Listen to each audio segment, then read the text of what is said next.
So I would like to welcome everyone to C-SHIP's fourth webinar series. And actually, today's webinar will be addressing the topic of bridging the gap between end of studies and business world for cultural and creative industries. And we have the pleasure of hosting this first webinar under the framework of the Creative Skills Week 2024. So before we start, I would like to dedicate a quick moment for housekeeping. We have muted everyone by default.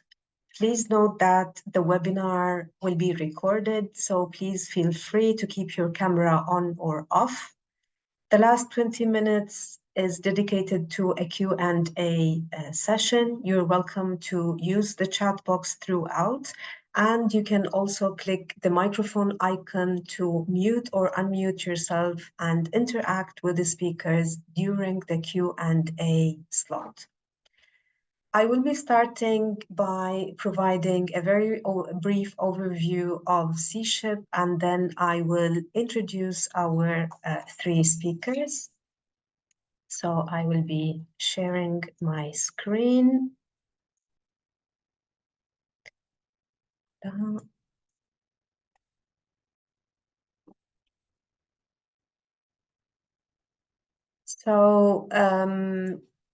C-SHIP stands for Cultural Entrepreneurship, and it's a program that provides action learning, training, and awareness raising on cultural entrepreneurship. And it is designed for professionals in the cultural and creative sector or aspirants. It addresses professionals from the visual and performing arts, cultural heritage, design, film and audiovisual production, and cultural institutions and museums.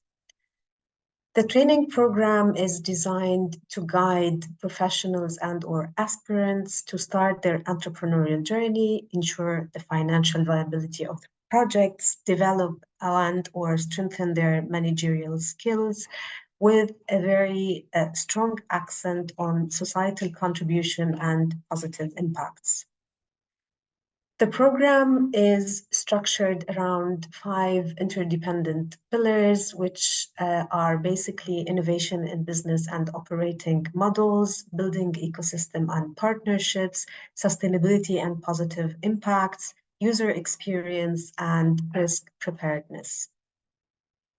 The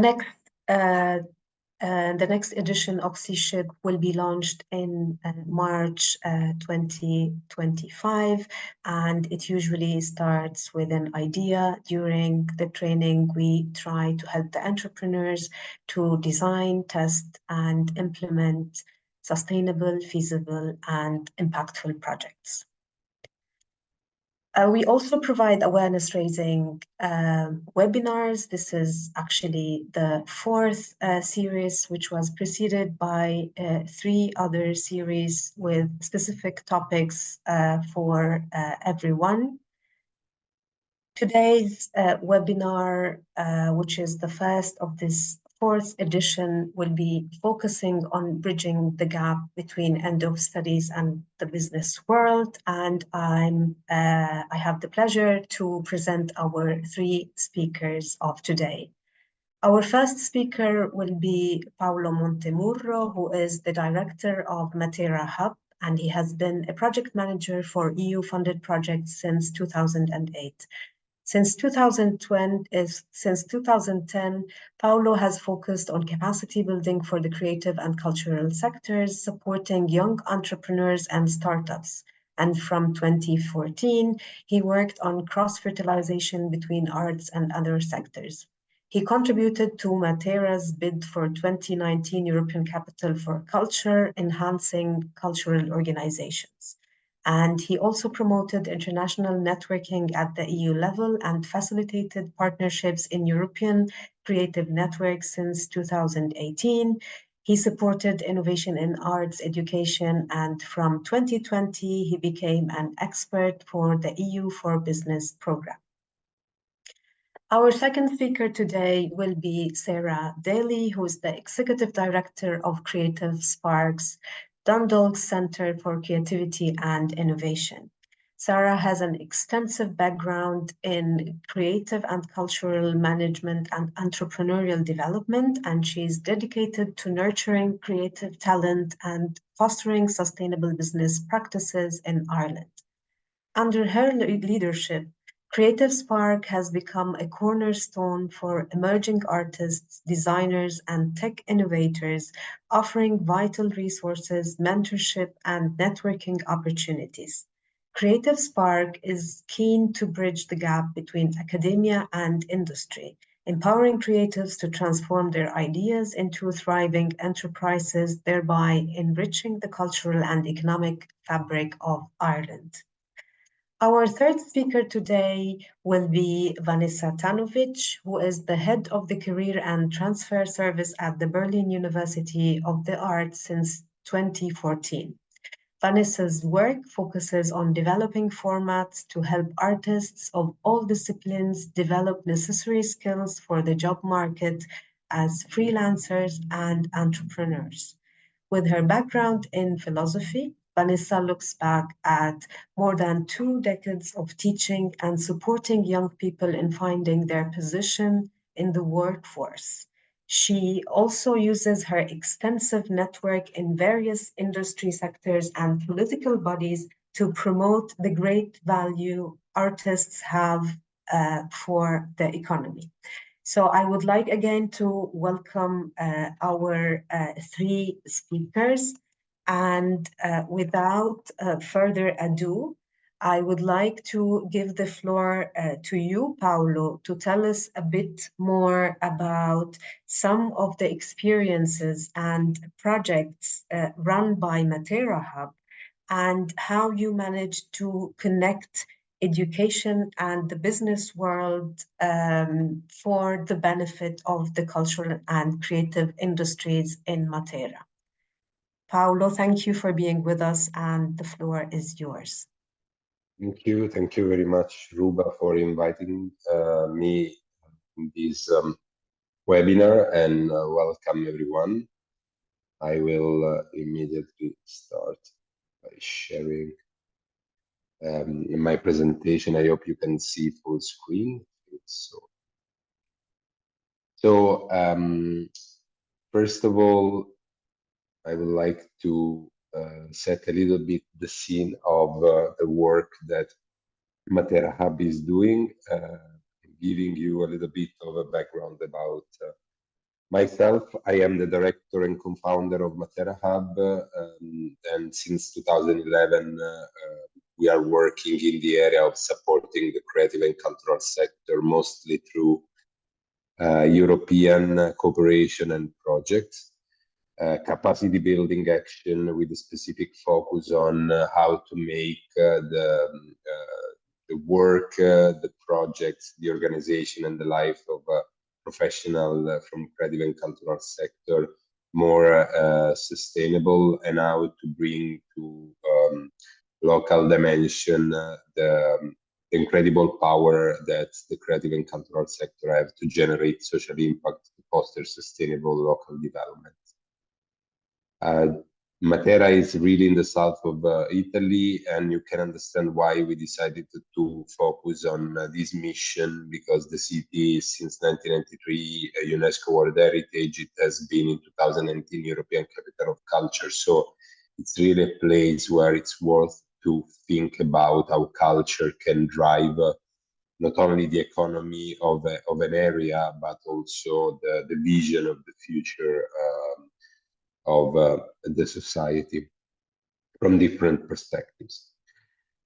We have a strong focus on creative and cultural industries, but also on entrepreneurship education, considered not only for the sector, but also for the society in a very transversal way. We are exploring how to maximize the potential of cultural heritage and how to explore innovative approaches to tourism. We are working closely with business, and we are experiencing research and innovation action specifically on the sector. So going straight to the point of this workshop and my presentation.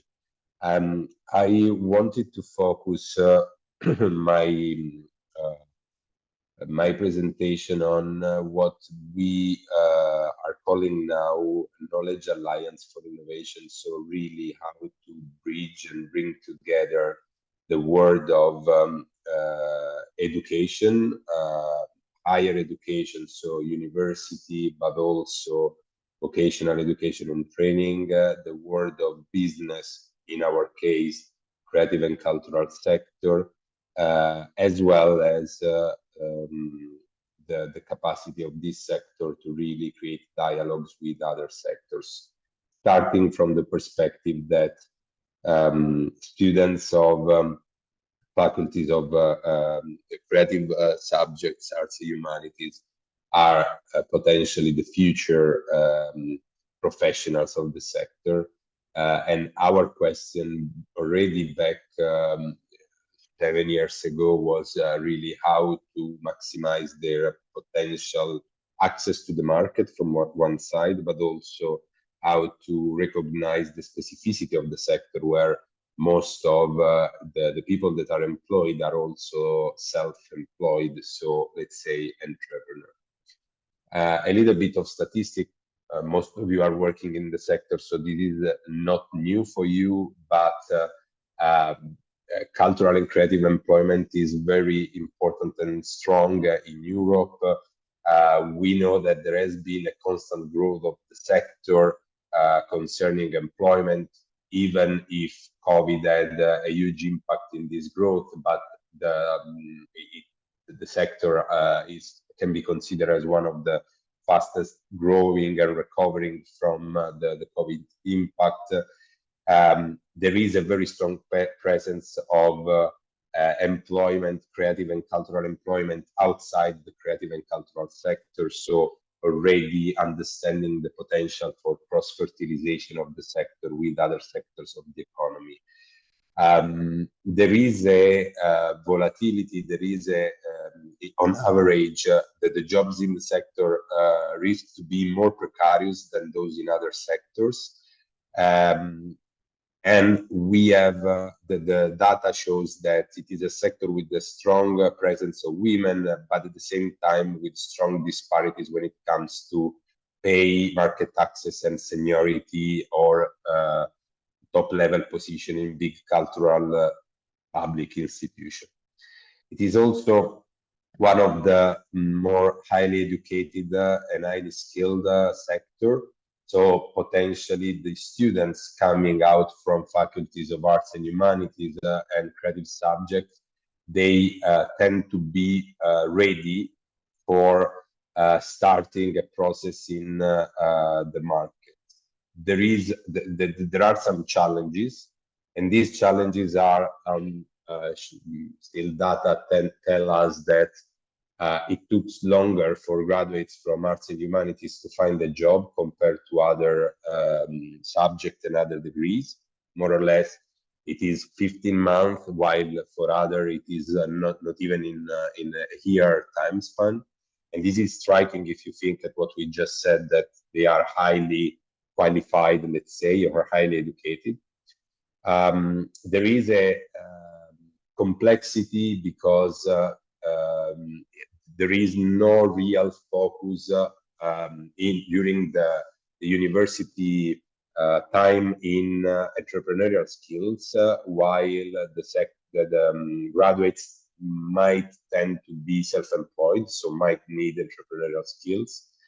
And at the same time, there is a huge potential for the graduates of the sector to be among the first to answer to the current challenge of the sector itself, which refers to the digital transition and the green transition. So get those skills that have to do with that.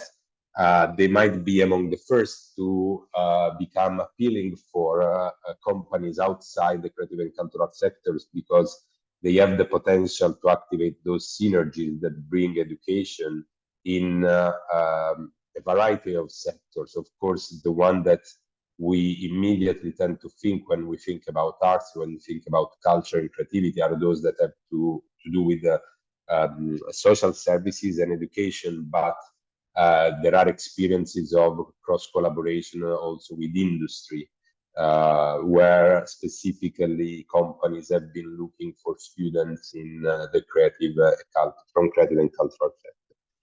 And there is a topic and a challenge that it's important to mention, because it's part of the challenges of the sector about getting enough data and enough evidences for this strength that we recognize to the sector outside the area of turnover and employability, which particularly for the cultural side of the creative and cultural sector tend to be difficult to prove. I'm going to focus now on some concrete examples of our work, and most of these examples are coming thanks to European cooperation, and specifically to the fact that the European Commission understood the need, not only in the creative and cultural sector, to foster this education business relationship. Before 2021, it was called Knowledge Alliance, and it was only focused on knowledge. Now the focus is on innovation. So it's not only education and business, but it is education, business, society. So it's opening this dialogue in a triangle, because that's also very important. The first example is a project that we have been running together with 7 faculties of arts and humanities from 7 European countries. It's now closed. The Arts and Humanities Entrepreneurship Hub project. Here, the focus of our work was not only on students of arts and humanities, but we understood that it was needed to have a very transversal approach involving the staff of the faculties, and understand together with them how to bridge the arts and humanities faculties with organization and business in the creative and cultural sector. So which format? At the same time, we understood that it was not possible to simply launch a course on entrepreneurship inside the faculties of humanities, because that probably was not of interest for the students. On the contrary, we had to work on specific project with the potential to become entrepreneurial project, where the students could have found those skills and those competencies that we wanted to train with them. At the same time, we worked on opening spaces, and the word spaces is very transversally and has a very wide meaning, because it was not only physical spaces, but really spaces for cooperation for the students, the staff, and the external business to join for very concrete action, for case studies, presentation, for week hackathons and training to stimulate this entrepreneurial spirit in the students. And actually, the nice outcome of this project is that not only the 7 faculties opened these 7 spaces, but we had 5 other universities from countries not in the partnership that decided to join and open something similar to this. So the first example was focused on the space. The second one is the crop project, which is currently running. And here the focus is more on exploring the potential of the students of arts and humanities to activate connection inside a community that in our case is the community made by university, industry, and when I say industry, it means not cultural and creative enterprises, but other sector, the creative and cultural sector. So how students can be invited to become agents of innovation, agents of change through cross collaboration and cross fertilization, because we understood together with the universities involved that it's not only the outcome of an educational path is not necessarily in a profession in the creative and cultural sector, but it could be a new job opportunities in another area of the economy that could have a benefit from the skills, the creative skills of the students. The outcome of this project will be a master, and the methodology that will be applied is based on micro learning and micro-credential. So that will allow the students to cherry pick the competencies area and the contents that they would like to explore more. The third example and last one is the future design project. And here, basically, we wanted to understand together with the universities involved how to explore the policy of the new European Bauhaus, which is very popular, but there is a lot of need to understand how concretely the competencies that could allow the achievement of the principles of the new European Bauhaus in the society through the involvement of creative and cultural professionals can be developed. We wanted to focus, of course, in higher education in art and design programs, understanding what could be not only the skills of the students, but also what are the skills of the educators that have to change in order to allow the students to enter into this dimension. And looking forward, looking to the future, what is the general reflection on the spaces for these new skills to be developed? Are they formal educational space, or they can be different and informal spaces, combining this principle with the idea of a space that the new European Bauhaus is bringing forward? So this is an ongoing project, so it's still in the phase of research that is going on, but the outcome would be also this intervention, not only on the students, but also on the educational dimension. So to close this little presentation, I tried to take out a little recipe from our perspective. We understood that there is a need for, there are new competencies that the creative and cultural sector are looking for. And these competencies belong to the way we cooperate, the way we learn to learn, the way the idea of entrepreneurship is adjusted to the specific needs of the creative and cultural sector. There is a potential, of course, for new skills, for new cross collaboration. This is the work that our colleagues are doing, for example, in the framework of the cyanotype project, the blueprint for the creative and cultural sector. And for those of you who are in Amsterdam, you will have the chance to listen for the first time to the outcome of the first phase of the project. Then the new learning spaces. We were saying that the classroom are not anymore the space for learning. The space for learning can be really a creative hub, can be really a company, can be really a place where the creativity of the students is promoted. There is space for experimentation, and there is space for the business to join the world of education, allowing this transfer of market needs and educational offer to mingle and to find a common solution. New learning methodologies. I was mentioning the micro-learning approach. This is something that is becoming, it's on top of the agenda of the European Commission. We need to understand how much is a fashion or how much it will be effective, but it's potentially giving a lot of space of freedom for the learners to really build a profile that would become a professional profile that is based on only those competencies that might be really needed, and also for the business to intervene in the creation of curricula, letting the educational organization understanding what it's really needed from the market. And last, of course, the concept of cross-collaboration.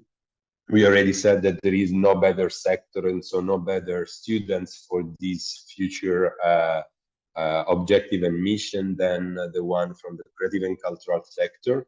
And when we said cross collaboration, it means the cooperation with the business, of course, but also with the last experimentation refers to technology, to science, to health, to society, of course. So there is a huge potential for the students of creative subjects, arts and humanities, to then have this new role of innovators inside the different area and aspects.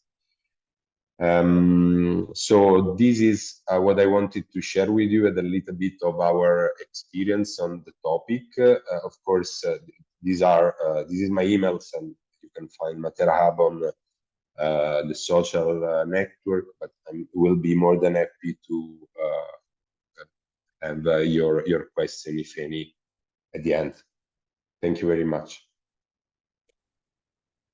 Thank you very much, Paolo, for sharing with us these very inspiring insights in terms of challenges that you have faced throughout the European projects, which you mentioned, in terms of the gap of entrepreneurial skills, the gaps towards digital and green skills, both for students and for educators, but also how you manage to develop a new vision in terms of what kind of competencies and skills could be mobilized in order to work differently with both educators and students, what kind of spaces we should envision, what are the new methodologies which we should adopt, and the space for cross-border collaboration. So, Sarah, I think this brings us to your actually experimentation and work at Creative Spark. Do you share the same challenges that Paolo was speaking about? And what about the lessons learned that you can share with us from your own projects on the ground and international collaborations? Yeah, I think, yeah, it resonates very much with what we're trying to do. What Paolo's doing, I suppose we've maybe come at it a different way. My background before we opened Creative Spark was working as the county development officer for creative industries for a county. So I started with the enterprise side piece and worked backwards maybe. But I will share my screen and oops. Let's see, sorry. Okay, can you see my screen okay? Great. Yes, perfectly. Sorry, let's go, ooh, sorry, start in the middle. So Creative Spark is an enterprise and training centre, a centre for creativity and innovation in Dundalk in Ireland. So we're in the south of Ireland, but we're halfway between Dublin and Belfast, just for people who don't know where we are. So we're just south of the border. So we have two very large cities on either side of us, but we're quite a small town. We have about 40,000 inhabitants in the town. So it's not a very big town in European terms. In Irish terms, it's one of the biggest towns, but it's not a city. So I suppose that limits us in some ways to the numbers of people that we can reach. But our vision is very much to provide a collaborative environment where learners, educators, innovators, and startups can all come together. So it was really, we wanted to establish a focal point in the county and in the region for creative entrepreneurs to come together, because there was nothing like this. When we set up Creative Spark, there was no arts education or creative or cultural education in the region. There is now in the university, there is a School of Creative Media and Informatics, but when we were starting this project, there wasn't. So we were looking at people that were leaving the region to go other places for training and other places for setting up businesses. So it was very much about trying to support people locally, to stay locally, maybe learn somewhere else and come back and help them to grow, to start and grow businesses in the creative industries in our region. And I suppose the key mission is to provide space and the technology that people need and diverse programs that will reach and activate them. And also then, like Paolo was mentioning, you know, the social impact that we can have by providing better jobs, better opportunities for young people and other people moving into the region and staying in the region and earning better money and making a better living from their creative or cultural activity. So that is really at the core of what we want to do by providing the space that is Creative Spark. So we provide space. So I suppose we have three pillars to our activity. So the first is space, and within that we provide workspace, social space, community space, meeting and training spaces, co-working space, and peer support space. So we're open to anybody. And I always say that to people, that anybody that knocks on the door is welcome to come in, and we will find a way of working with them. So we're very open and very informal with people. So it has the sense of a community centre, an art college and an enterprise centre all in one space. And so very open, and everybody is always very willing to work with people. Over the years, we've added a fine art print studio, a ceramic studio, podcasting, and then last year we opened an enterprise fab lab in the centre. We deliver a lot of support. So we always say that it's a place to work and a place to learn. So we have small business units, and then we have lots of space where you can actually come and learn different skills, where you can meet other people and design and create. We run 3 terms of creative skills courses every year, as well as entrepreneurial courses. So we teach things like painting, ceramics, printmaking, alongside then working with other agencies to provide actual startup training. So looking at the actual business skills that you might need. And then we connect clusters. So a big part of what we do is actually making connections between people, so that if we don't know the answer to somebody, we definitely know somebody who does know the answer to something. If people have questions or queries, or people need to meet other people, because I believe that's where the greatest skill sharing happens, is when you bring people together. So we run a lot of different events and networking opportunities for people to come together.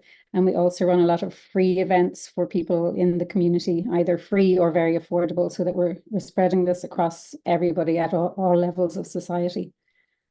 I just put this together. It's a very ugly slide, but it's just really, I suppose, to look at Irish education and how we work across students, maybe from primary through to when they leave university. So with primary students, it would be more creative clubs and kids camps and things that we would run during school holidays. But with secondary school, so here in Ireland, there's a junior cycle and a senior cycle, and in between those 2 cycles, we have what's called transition year, which is a year where students, most of them, I think about 80% of students opt for this. It is optional in most schools, but in some schools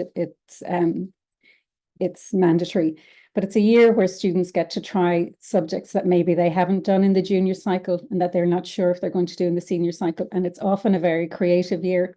And we work a lot with the local schools. We take young people in on student placements, so they get the opportunity to work in a creative environment and learn about the different types of creative industries that they might maybe pick to study in when they go forward.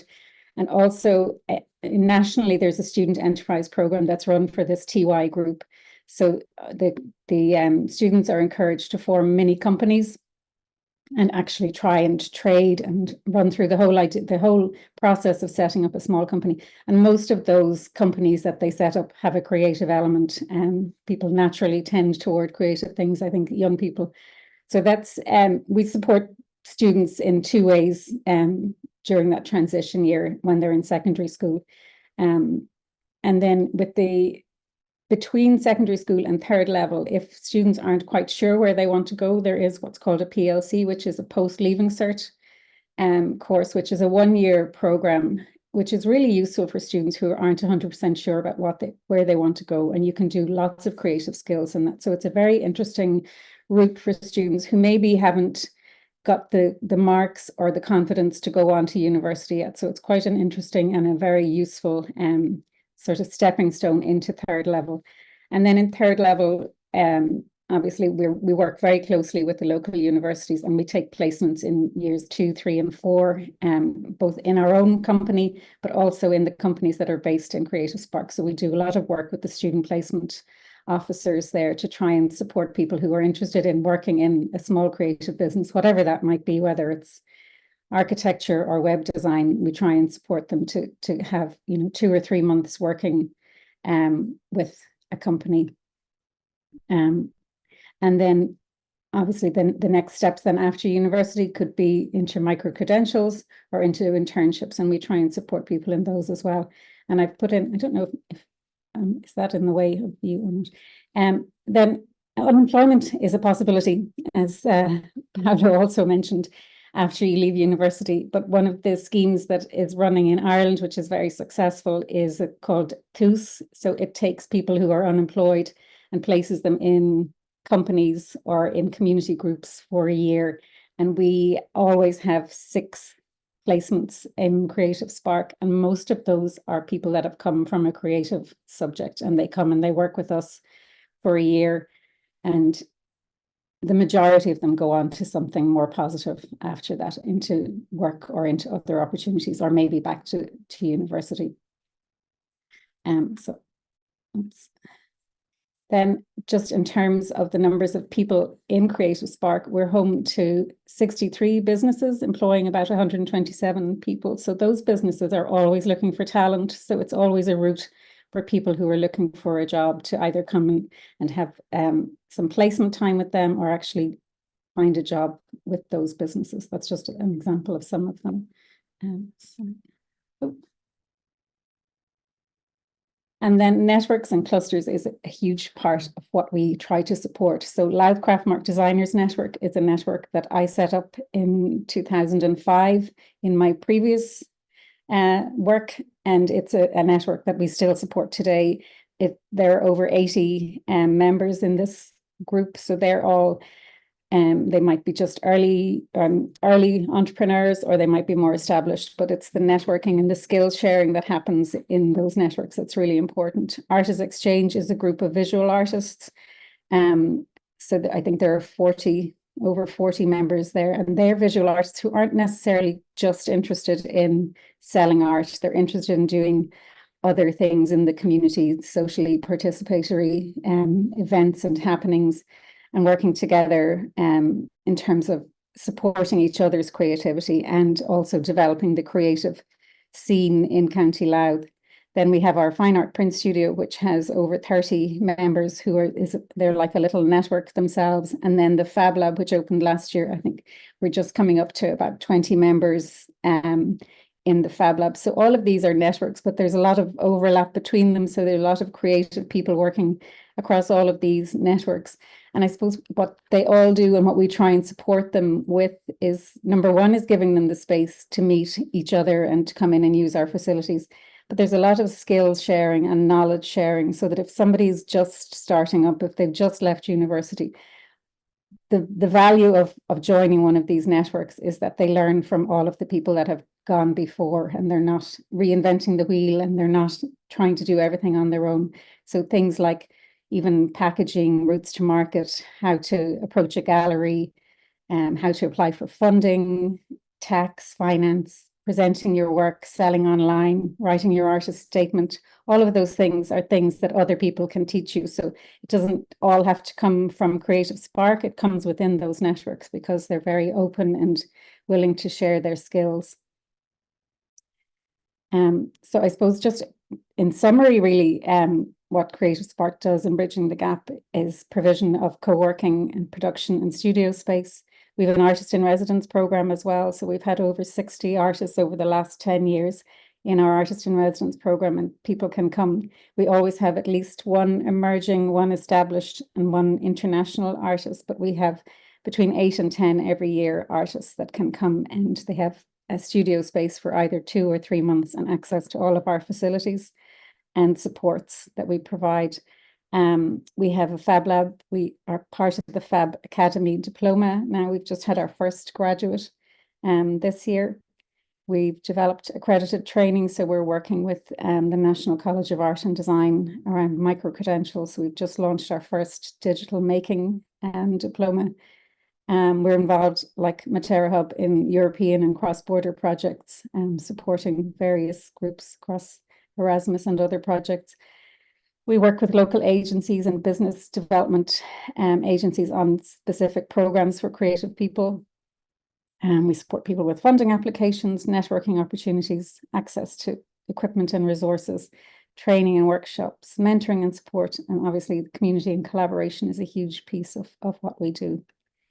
And then we signpost people to other agencies. So the local enterprise office is government-run startup support. So there's priming grants for businesses that are people that are just starting a business, and then there are expansion grants as well available, but lots of training and mentoring available through that support as well.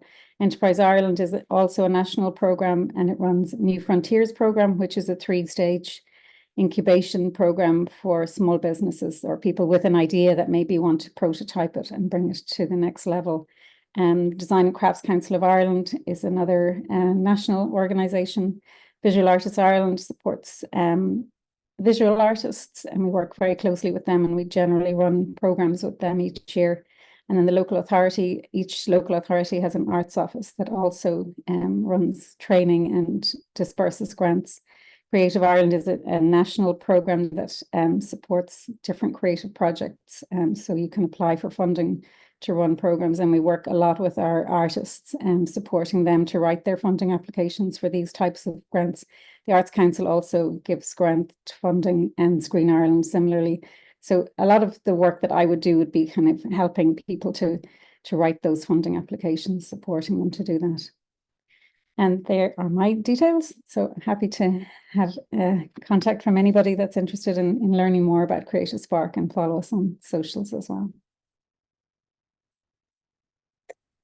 Thank you very much, Sarah. Thank you very much for this amazing presentation about the work you do at Creative Spark.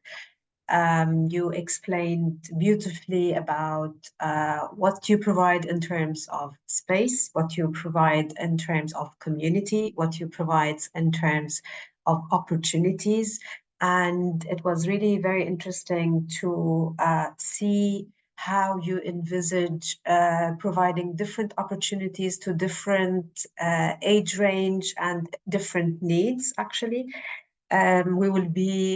We will get back to this during the Q&A session. I'm really curious to learn more about the unemployment program, but also the micro-credentials.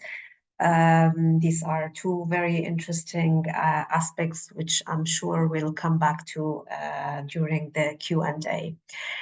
I would like now to give the floor to you, Venessa, because until now, Paolo and Sarah shared best practices from practitioners, let's say, perspective, because they are both managing creative hubs.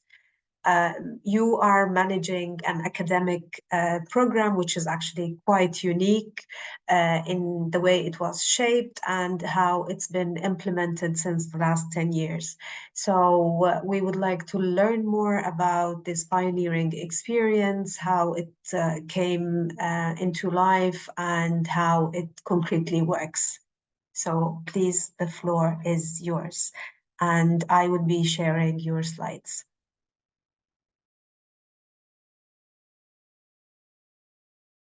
You are muted. Thanks for mentioning that as well. Yes, thank you for sharing my slides. To everyone else, I'm sorry it didn't work before when I tried it myself, because I'm working from home today, as my office is now a building site, a construction site for the next 3 years. We are getting new electrics, new windows. I won't bore you with anything else, but it is very difficult to work in the office at the moment.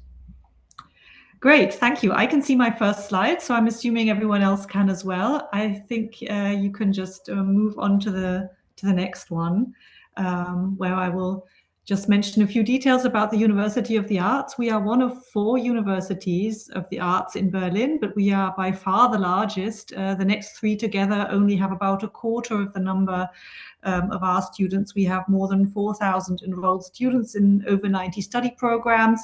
Sometimes you will find figures around 30 or 40. It depends how you count the musical subjects, if all your orchestra instruments are counted as one or if you count them separately. But we have every artistic discipline spanning all of the fine arts, including teachers, designs, including communication and also architecture, music, all kinds of disciplines, including jazz and church music and performing arts. And in the Berlin Career College, we have continuous education where we have master study courses in music therapy and also leadership in digital communication. Thank you. Can we go to the next slide, please? Yes, so what we are concerned with most at the university is the implementation of employability as one of the major study aims, because since the Bologna Reformation in the 1990s, it has been stated that every bachelor and master study program must aim at employability.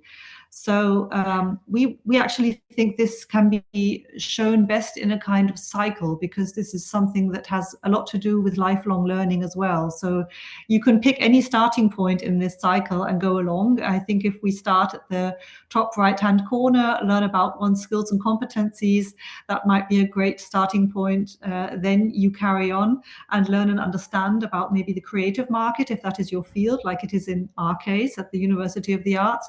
And also its neighboring markets, because as Paolo mentioned, 40% was his figure, I think, of people, of creatives that don't work in the creative industries. In our surveys that we do with our graduates, it's actually more than 50% that don't work in the creative industries.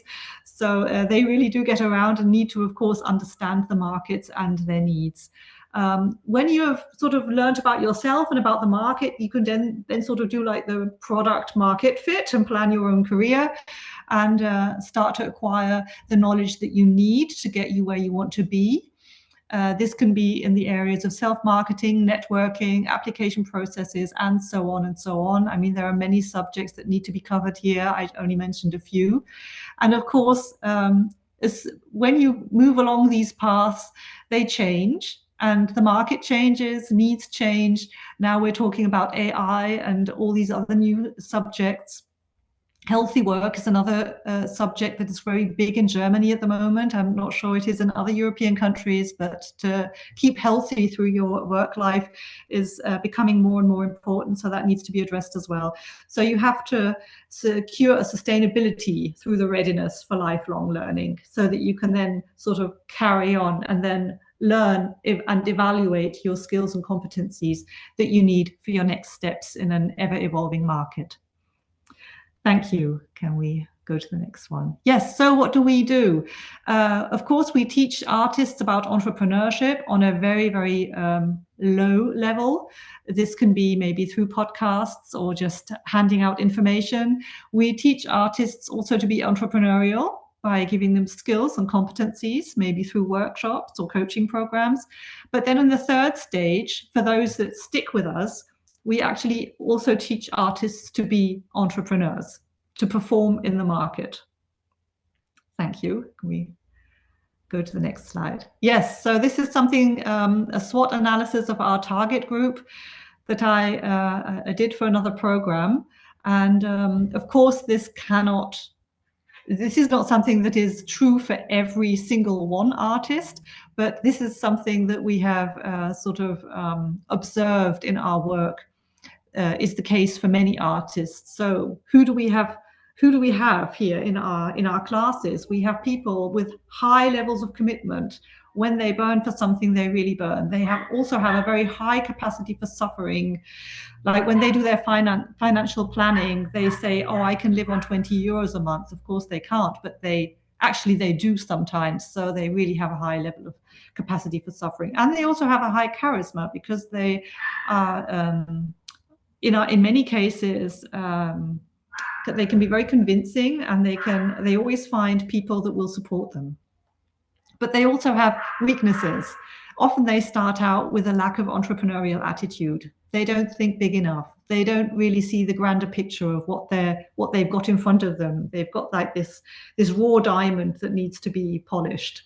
And they often start off with the implementation before they have a proper plan, before they've made a strategy.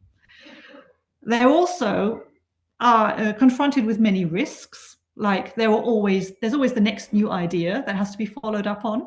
And there's also a lot of peer pressure, especially in the fine arts, where you're actually considered turning to the dark side if you take investors' funding, for instance. We had this case last year in one of our teams. It was very sad because they actually turned it down because of peer pressure. But in the field of chances, I didn't place the chances of our target group, but the chances for us as a Career and Transfer Service Center. What can we do to help them strengthen their strengths and weaken their weaknesses and minimize their risks, what we do is we individualize our formats as far as we can and take a really high target group orientated approach. Thank you. You can just follow on the next slide, please. Yes, so these are our formats that we have, and I'm just going to briefly go across them because we're then going to focus only on one of them. What we have is a workshop program of about 60 to 100 workshops per year. They are open to all students from the first semester up to 5 years after graduation across all artistic disciplines. So we always have a very, very heterogeneous group. We have the Berlin Startup Stipendium, which I'm going to not go into more details now because that's going to be the focus of the remainder of my presentation. We have 24 podcasts online at the moment where we interview our graduates who have become founders. We have a job board where there are always around about 100 active job offers. These are actually placed there for payment. So the companies that publish the jobs there, they really have high interest in acquiring a graduate or a student from our university because they have to pay money between 50 and 250 euros for one job placement. Occasionally, we offer competitions, idea competitions, and we are a regular partner of the Berlin Business Plan competition, Berlin-Brandenburg, where all universities participate, and we actually managed to get first place this year and last year with our teams. And we have a new project starting, it's called Fit at UDK, and it's going to be aimed at international students to help them become part of the industry in Berlin after their graduation, to keep them in Germany as skilled laborers. So now we're going to concentrate on the Berlin Startup Stipendium, which is called Creative Prototyping Meets Sustainability in the way that we do it. So what do? We actually start here in phase number 1. We start with the artistic project, and we develop it from a purely artistic place to the commercial sector. So in phase 2, it's still anchoring in the artistic field, but in phase 3, it sort of slowly starts shifting from a pure project to a product business. In the 4th phase, which is where they are when they reach a funding, the project character will still persist in medium term, but it will probably then sort of lift off into the commercial sector. Thank you. Yes, so how do we support? We can support up to 20 graduates a year for 2,200 euros per month and person. That's what they get to cover their cost of living so that they can commit themselves to a full-time program in our workspaces. They get a co-working space. We try to give each team their own office. They can continue the use of our laboratories at the UDK. We have about between 50 and 60 laboratories that they can continue to use, and they get coachings and workshops from us that are tailored to them, to their needs. So what do they need to apply for this program? They need a functioning prototype. If it's just an idea, we can't fund it. We need to see that it has the potential to reach the market. They also have to have a university degree because they must have completed their studies when they start the funding period.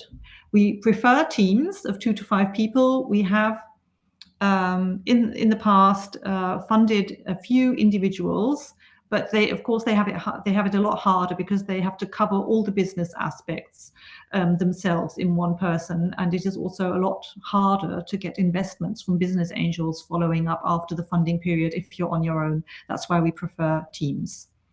And because it is a funding of the European Social Fund and the Berlin State, they have to have their residence in Berlin. This is also a prerequisite. And of course, they have to commit themselves to a full-time work on the project, which is something that we have to explain to them in great detail. And it's not always easy because, as you learned earlier on, they can be very distracted from new ideas. So the application, what does it look like? We would like to see a pitch deck and 5 to 10 pages of a formulated business idea. We need a mentor's approval. A mentor can be any university professor that knows about the project. It is typically the university professor that they studied with and who maybe even knows the project, how it started off and how it was further developed. We need a CV and the university degree. And if they manage to get to stage 2 of the application, they are invited to a pitch training and then they pitch before experts. In the last stage, it is not us that choose the grantees, but it is the experts actually in our jury, and they come from the Berlin industry. So in the 12 months that they are with us, what happens? Well, they applied with a certain idea. So for this idea, we would like to see a business plan. And other than that, they set themselves individual milestones for each quarter. So we have at least 4 milestones that we follow up on in monthly skills measurements, where we see and check up on the status and see if they need any additional help with any expert coachings to fulfill the milestones. So this happens in monthly checkups. And then we have bi-weekly masterclasses. These are workshops with experts on topics that are relevant for the whole cohort and not just an individual team. Yes, so this is just an exemplary topic of masterclasses that we could have like in one year. We would start off with things like team development and how do you communicate in a team? How do you promote healthy working? How do you stay healthy on the job? As I said, this is a very important topic in German companies now. Then we follow up on intellectual property rights. We can give them methods on how to discover their target groups and how to find partners who might be able to help in the production line, for instance. We then carry on with branding, followed by pricing. And in the 6 months, we have an investor's pitch where they can actually present their idea and start planning and getting into deeper discussions with business angels about a follow-up financial plan for when the 12 months are over. We then follow with negotiation training, marketing, financial planning, and then they submit their business plan. They don't submit it after a year, but after 10 months, so that we have enough time to actually give them feedback on it while they are still in the funding period. We follow up and end with leadership and recruitment and legal and taxes. This can change according to we are very flexible, and if a cohort needs topics sooner or later, we will do that. We will change the plan accordingly. It's not set in stone. So how do we measure the skills? Because this is actually what it's all about, isn't it? It's about the development of skills, and we are in the skills week at the moment. So I thought I'd put a large chunk of focus on the skills. So in the application process, we actually have the first skills measurement. Each application, the written part, is graded by 2 individuals separately. And also we have the jury assessment during the pitch. The jury consists typically of between 4 to 6 experts. So we have 4 to 6 gradings for each team additionally. So this will form the starting point of the skills measurement. During the funding period, I already mentioned, we have the monthly competence measurements of achieved milestones, including the coaching plan. We have the investor's pitch after 6 months that is graded, and we have the business plan after 10 months that is graded. So these are our anchor points in the project where skills measurements take place. What are the skills that are measured? I mentioned some in the column on the right. I don't think I need to read them out. Many of them have been mentioned earlier on. I would love to get back to Paolo on the cyanotype skills blueprint for that reason, because it sounded very interesting, and maybe we can see if we could maybe implement it in our project. It sounded very promising. Yes, thank you. That was it. A very short overview over our current program, Creative Prototyping Meets Sustainability. So yes, I'm excited to hear if you have any questions, if I can explain anything in more detail. Thank you very much, Vanessa. Wow, a lot of food for thought. I found your initial plan very interesting and very empowering, actually, because you're providing the students with a tool to make them understand how to proceed with their career path by understanding the market strategy and how to make their products or creations become sustainable as a business in the future. So to start from this perspective, I think it's a powerful tool to put their future in their hands. It's very interesting how you presented the different, the wide spectrum of offer you provide them with in terms of methodology, tools, steps in the process and in the phases, and most importantly, of course, the stipendum, which provides them with additional security to give themselves time and the space to experiment and work together as a team. And what's even more inspiring is the fact that you are focusing on individual formats, but targeting also a group approach, which both focuses on individual talents, but also collective competences. Provided a lot of materials. Of course, measuring the acquired skills is not an easy task, but I can see that you developed an interesting grid in order to grade the advancement of the groups before, within, and at the end of the process. So very inspiring, and thank you very much for sharing this experience. I would like now to open the floor for questions. I can't see anything in the chat, but please feel free to unmute yourself and pose a question to one of our bright three speakers or the three of them at the same time. This applies also to the three speakers. So if you want to exchange between yourselves and ask about your different practices, that would be also great. So there's a question from Anastasia. She's asking if the teams participating in the prototyping program, Venessa, also consists of business people usually. No, it doesn't actually. With business people, I assume you mean maybe graduates that didn't study at our university, but maybe studied a business program. Am I correct? Yes, correct. Thank you. Yes, we do actually. We don't prohibit co-founders from other universities. So if they come as a team and maybe one or two studied at UDK and they have one or two team members that studied somewhere else, we will fund them as long as the idea is from us. We wouldn't fund any idea that hasn't originated at our university. That is sort of the threshold. Otherwise, they wouldn't find a mentor either. So it has to do with another prerequisite that we have. But I think maybe once or twice in the last 8 years, we had someone that had studied business, but it is not usually the case that someone who studied business is part of the program. Because in my experience, people that studied business, they don't join a startup team. They will go into a well-paid job after their graduation.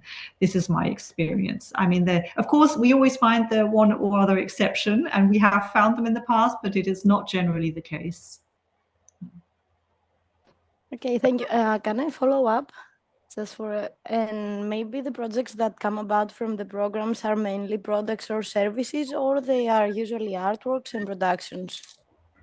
They are usually products and services. I can state that very clearly because, of course, our funding partner would prefer if they all had a technology-oriented approach so that they would provide a high scalability and offer a lot of workspaces afterwards.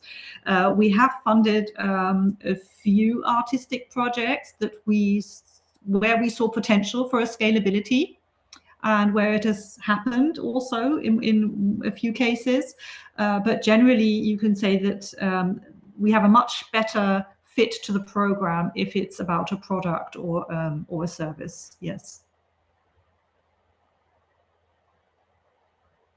Thank you very much, Vanessa. I don't know, Paolo and Sarah, maybe if you want to follow up, especially on the aspect of having a business professional within the working teams. I think you also been confronted with this previously. Sarah, you want to go first? No, you go ahead. Okay, so yeah, we in the model we tried to test, especially within the arts, humanities, entrepreneurship hub. We wanted to have people from directly from the business to join the team in order to try and keep the experience as close as possible to the reality of the market. And at the same time, this meant professional or business owners from creative companies, but also from other sectors. So we really tried to open this space for the companies to feel themselves a part of the process. It was very important to have this real life experience joining the team.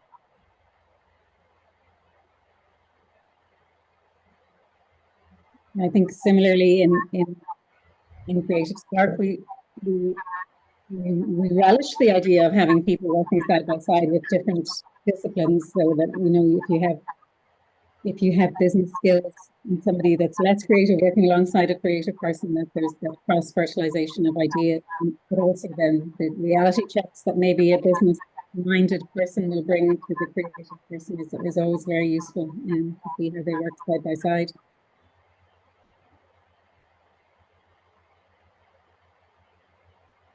Yeah, we also noticed that whenever we have people coming from a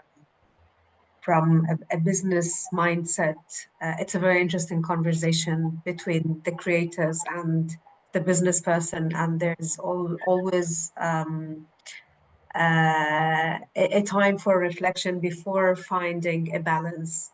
But it's a very interesting collaboration at the end of the story. There's a question directed to you, Sarah. And Christine, I don't know if you wish to unmute yourself and speak directly to Sarah. Hello, Sarah. I can certainly do that. Hello, Sarah. I'm in Brussels, and I've noticed that not only in Brussels, in the US as well, where I have lived, libraries are stepping into that space of being a creative center, of having maybe not a fab lab, but a learning lab, offering spaces, offering training, afternoon sessions for young people to learn how to do illustration or book binding or podcasts. In your area, in your county, is there an overlap with either libraries or any other kind of learning center? Very, very much so. I think the basis of everything we do is collaborating with other centres. And I've been to Montemurro, and it's a lovely space. And there are similar spaces in Dublin and Belfast and some of the bigger cities in Ireland. There isn't in the library in Dundalk or in Drogheda, but we have a mobile fab lab that we can bring out to those spaces. And that's a lot of what we're trying to do is, you know, that outreach piece. So if people can't come to us or won't come to us, that we'll go to them, and working with the library. So that we've worked with the library service for the last few years on Science Week in November each year. There's it's a national science week. So we've teamed up with the library services for that, because obviously they're bringing a reading side to it, and we're bringing the kind of making piece to that. But yeah, I mean, everything we do is about collaborating with others and not duplicating what others are doing. That we're all complementing each other's work, and I think that's in solidarity there is strength, I think. So yes. Thank you very much, Sarah. I think there's a question for the three of you. So how do you deal with university? No, this is for Vanessa. How do you deal with as university with the copyright of your students? So the intellectual property right of the projects, Vanessa. Yes, I don't know if the person is still here because I think she also wrote that she needs to leave. Well, in case it's interesting for anyone else, this is actually one of my greatest pain points because the university doesn't claim the IP, which it could. I mean, I think we all know of very, very excellent examples like the Royal College of Art in England, where a colleague of mine leads the Innovation RCA, and they actually take equity of their teams, and sort of the teams repay via their equity. And we actually have the legal framework in Germany that we could do that as well, but we don't. Our university chooses not to claim the IP or anything that comes of it. Yeah, so every invention that is done by students, we give to the students so that they may do with it what they like and earn their livelihood if they like. So that's just the very easy way that we do it. Yeah, IP is very tricky also in European projects. Whenever we do innovations, it's a very critical issue, and very often it's we prefer to leave it with innovators as well. Yeah, if I may just follow up, because I think it is important in a different capacity than our project, because there are many ideas from graduates that actually don't get followed up on. Yeah, so they don't start a startup around their idea, but they had a brilliant idea. Why don't we sell it as a university so that someone else can bring it to the market? See, this is something I'd like to think about more in the future. Yeah, I mean, we're not talking about using it for free. I mean, the person could be licensing it or could just sell it. But I think it's just such a shame that so many good ideas don't bring it to market because the brilliant people chose a different path. And there's really a lot of great ideas lying about that really need to see the daylight. And this also has to do with the way that universities use or do not use IP. Yeah. So this, I think, is a great question. Yes, indeed. Venessa, maybe it's time for you to address your question to Paolo, since I can't see any more questions in the chat. Which question was that? The one that I had about the blueprint? Or? Yes, about cyanotypes. Yes. Oh yeah, I don't know which slide it was, but I wasn't fast enough taking a note, but it had something about the cyanotype skills blueprint on the top, and then it had it had the skills clustered in various sections.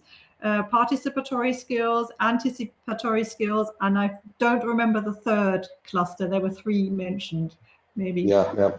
That's the competence framework that it will be presented in Amsterdam during this week. Yeah. So there is a much better looking graphic also for that, but the partners and colleagues told me that they want to showcase for the first time like Prime in Amsterdam. And actually that will be the framework of competencies that the Blueprint project that is funded by Erasmus is trying to get together. I'm putting in the chat the link to the website so that you can follow. The cyanotypes project is really has the mission to understand what are the competencies that the creative and cultural sector need, not only today to react to scenarios that they could face in current time, but also have this forward-looking process of anticipating what will be the next and the future, I don't know, artificial intelligence to deal with in 5-10 years time.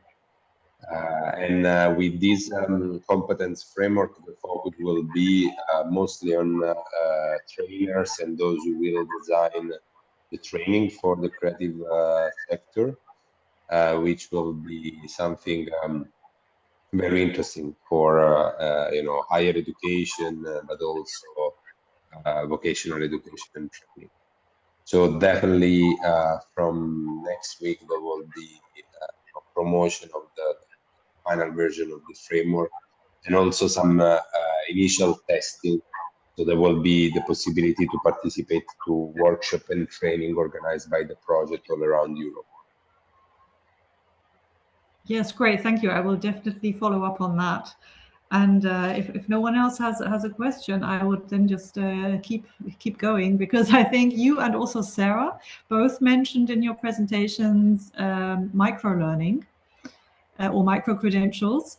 And I would be very interested in how you set this up. I mean, if people, if they have so and so many degrees in micro-credentials, will this be equivalent to a master's degree? Can they keep collecting, or is this just like a one-time certificate for something that they learned at Matera Hub or Creative Spark? So from our side, but then I know that Sarah has a very an ecosystem that is moving towards the micro-credential. But from our side, we are in the phase of experimentation. So we are really trying to understand if micro-credential can be a way to deal with recognition of participation in training and development of certain competencies specifically for the creative and cultural sector. So it's very important that is the entire sector and all the actors related to a sector that agree on using the approach of a micro-credential. The experience that we mapped in some of the research and project that we did have all come out to this very specific use done by very specific subsector within the creative and cultural sector. For example, I don't know, the audiovisual sector in Sweden, where different actors from the business and education decided to use micro-credential as a form for recognition of within specific training of the continuous development of professional in a sector. And in that case, it becomes like a continuous process of certification of new competencies that are developed following those courses. The other thing that we understood is that, of course, the approach to micro-credential, that it's not a substitute of the other degrees or the other form of, but it's on top of that. So it's complementary. There is complementarity that is very important.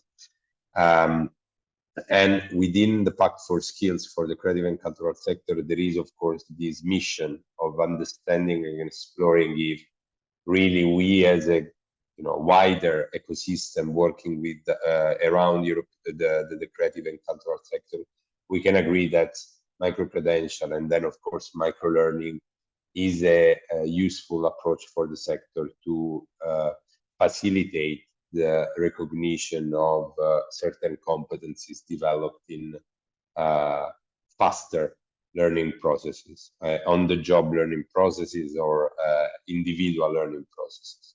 Now I leave to Sarah, because I think Ireland is a very interesting example for this. Yeah, I suppose Ireland has been working on this as a program for the entire country and across all sectors, not just creative industries. So there are 7 universities that have been looking at micro-credentials for the last 4 years. I think it's a 5-year program that runs to next year, and then we'll see what happens after that. But the model that they are using is that, people can work up credits. So maybe a 5-credit program or a 10-credit program, and you can actually stack those. But the idea then at the end, if you want it to be translated into a degree or a master's, is that you would have to have some form of a capstone project that you would do at the end that recognizes all of those credentials that you've built up over the years, or however long you take to do it, and that you have this final project that showcases and evidences everything that you've done before. And that's how that maybe you might get a master's or something higher, a level 8 or a level 9 or a level 10 degree in that way. But it's in those sort of bite-sized pieces that makes it easier for people who are working full time, that they can do these smaller micro credentials as they go. But it's early days still, but it's very interesting, and we're developing some of them. One of the programs we're working on with our local university is the Fab Academy Diploma, which is it has 10 modules, and we're looking at maybe, you know, developing each of those as a standalone module, but that then they could be built up, and then it would be recognized at degree level in Ireland, probably at level 9. But that's, I think, as you know, working in an academic institution, this is all very slow work. So slowly.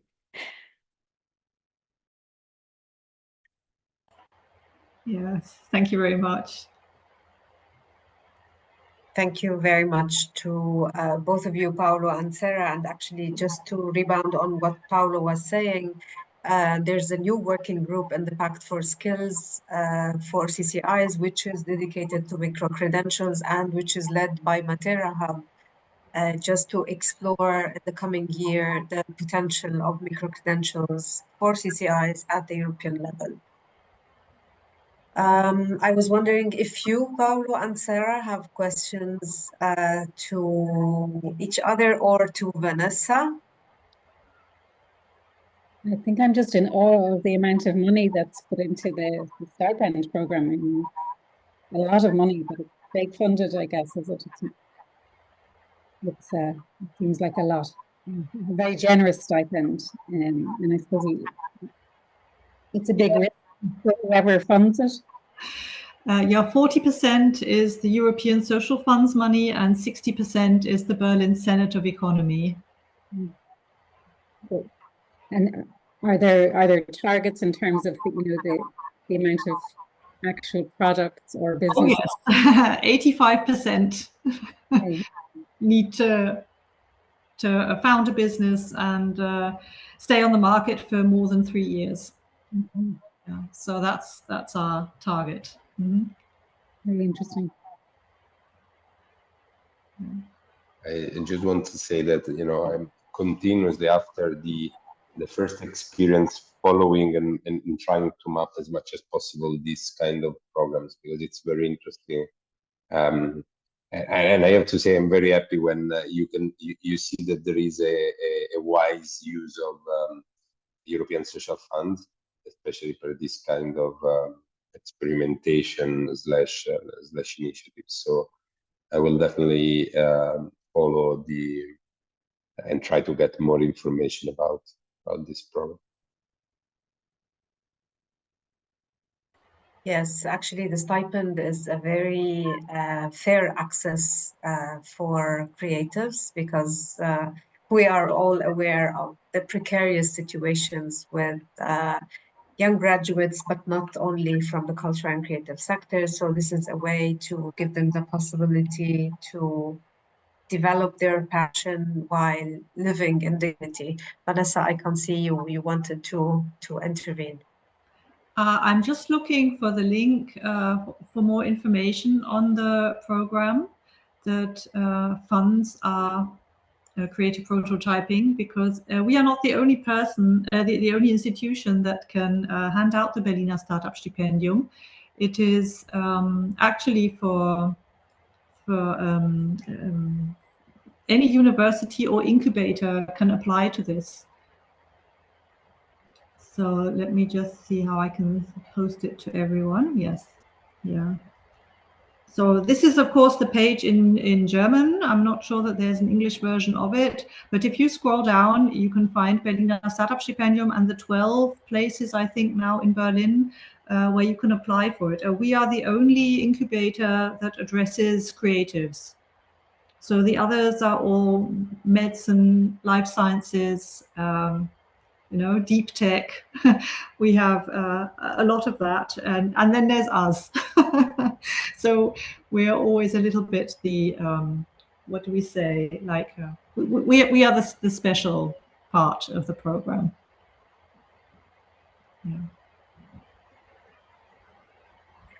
Thank you very much, Vanessa.